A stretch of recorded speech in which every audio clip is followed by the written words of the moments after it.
Yapma Murat Ege. Vuruyorsun Murat Ege. Evet.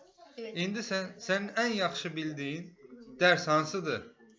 Azerbaycan dili. Azərbaycan dili.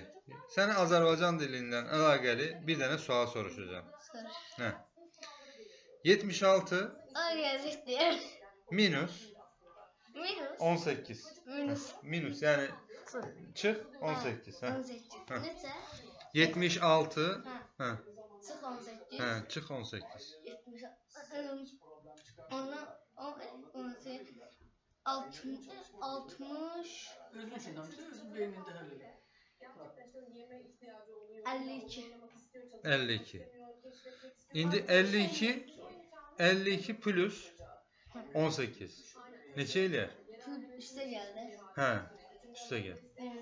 76. 76 eləmir də. Üste gel, üste gel. 18 üste gel. 70. Sən Azərbaycan dilində heç bilmirsən ki. Azerbaycan dili yazıyor. Riyaziyyatdır. Murat.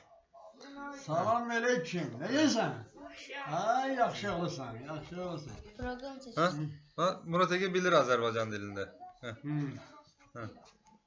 Təzədən papa soruş.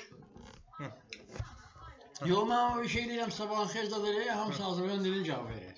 Hə. Azerbaycan diline soru Kişi diyor vereceğim. o kişi, Azerbaycan dilini cevap verir. Yenə soruş görüm biləcəyi yoxsa yox. Ben. Murat Ege salam. Necəsən? Ay sağ ol. Sən sormuyor musun? Sən soruşmursan, sən necəsən? Hə. Onu da sorman lazım. Sor hadi.